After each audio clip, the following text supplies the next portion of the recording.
Hi there, I just wanted to pop on really quickly and share some things that I've been reflecting on in my reflective practice today. And I actually do regular reflection both in my personal and professional life. I've kept a personal journal for many decades now actually, and I also think it's a really good practice to reflect on our work, particularly if we're working with people and particularly in the field of emotional and mental wellness, and it enables us to keep check on, you know, how we are approaching our work and feeling about our work, also how we're feeling about clients and some of the topics that come up, because, you know, we're human beings and we all have our stuff, and we have to make sure that our stuff is kept in check whilst we are, you know, so that we can adequately and satisfactorily work with others without burdening them with our own stuff. And so reflective practice is something that I do on a regular basis, and I'm currently working with our first cohort of students this year on our level 2 course, which is an accredited course in supporting good emotional and mental wellness in the community. And I'm really enjoying teaching this group at the moment. And it was actually in relation to something that came up, a comment that one of my students made this week that I wanted to share with you, because it was actually, it was quite a profound reaction, but it was on something that was so simple that it's something that we almost take completely for granted in our work. Because it's around the approach that we use, it's around the way that we actually communicate and interact with our clients and our students and, you know, our peers in peer groups. And we were actually doing, we're about halfway through the course, and we were doing a unit, half of which is called Demystifying the Causes of Emotional and Mental Health Challenges. And I basically do almost like a little history of how we have viewed emotional and mental health challenges in Western culture over the last kind of 100 years.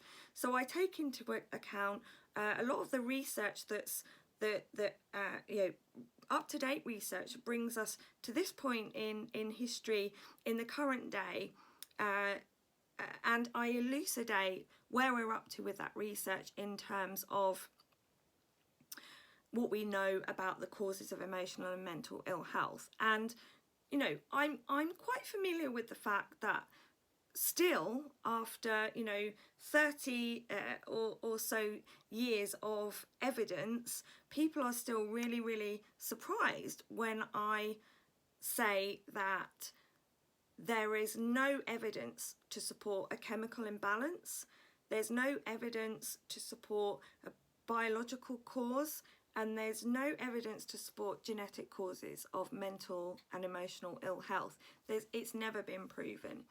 And you can see a bit more about that in some of my other videos, and perhaps I'll be adding to that over the time, or you can ask me for some references and resources for you to look at if you want to delve deeper into that. So I'm not going into that right now, but it still, you know, it still surprises me the extent to which many people are not aware that this is actually a thing.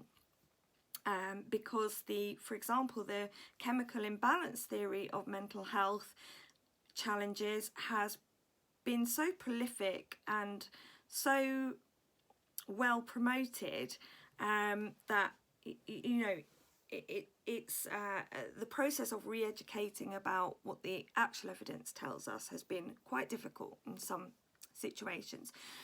So we were talking about this, and I was going on to talk about the way that we work, which we've worked this way for many years. Between us, we have 40 years of combined experience of working in emotional and mental health. Keith is my partner director, who has works on the front line alongside me. And we've both been working in the field for a long time, and so the way that we work actually comes very, very naturally to us. And sometimes, you know, I'm certainly guilty of assuming that everybody knows the things that we know, and everybody understands about the causes of emotional and mental health challenges, you know, just because it's so familiar. And I'm sure, you know, many of us are guilty of you know, in our professions that we are well versed in and often quite specialised in, we can sometimes lose touch with what's actually, you know, going on in terms of, you know, the general population's knowledge about certain things. And that's why, you know, reflective practice is really, really good, because it brings us back in touch with what's going on in a kind of a real world level, if you like. And I think particularly because I do quite a lot of research on an academic level, I can sometimes, you know, and particularly during the lockdowns have done even more of that, I can sometimes, you know, lose a bit of touch with what people are actually thinking on a day-to-day basis in their going about their normal everyday lives. And so I basically came upon the next slide, which said, you know, in our work, we approach people, when we approach people, we presuppose that there is nothing wrong with you. And we also ask people questions such as, what has happened? Yeah, so the general gist is that we are never going to sit in front of a client and assume that they're ill, or assume that there's something wrong with them. We are always going to start off, you know, face to face with an actual client. If I'm sitting down with a new client, I will more than likely start off by saying something like, okay, you know, do you want to tell me a little bit about what's happening? You know, I'm not going to sit there and try and pinpoint some, you know, kind of problem that they've got, or something that's wrong with them. And, you know, one of my students actually had quite an emotional reaction to this, and it turned out that it was sheer relief, you know, sheer relief that after all these years where she had experienced, you know, ups and downs and various different challenges of feeling perhaps a bit anxious or a bit low, that, you know, this sudden realisation that, well, there's nothing wrong with me, you know, I'm just responding to a difficult situation in a normal way. I'm completely normal. And, you know, I took a step back from that. And in my reflections this evening, I was thinking to myself, I wonder, in this current situation that we're finding ourselves in, I wonder how many people are out there who've never really experienced emotional or mental health challenges throughout their lives, that are really, really struggling at the moment, and are perhaps starting to question and think, gosh, there might be something wrong with me. You know, what if I'm depressed, and, you know, and I need some medicine? What if I'm feeling really anxious? This isn't right. This isn't normal.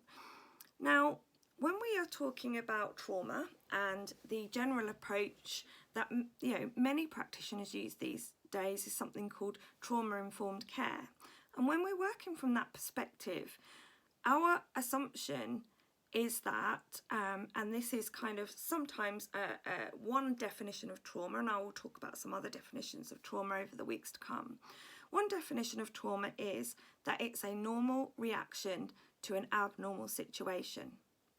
Now, I just want you to take a few minutes after you've watched this video to sit back and think about that. And I want you to think about what's going on in your life right now, and what's going on in the world right now, and whether you know it or not, if you're okay in your own little world, or you feel okay in your own little world, it's inevitable that we are going to be impacted in some way by what's going on in our wider world, wider family, wider friend circle. And I just want you to sit and think about, how would I feel differently if I knew that this was a normal reaction to an abnormal situation? And I'd really love to hear your comments about that.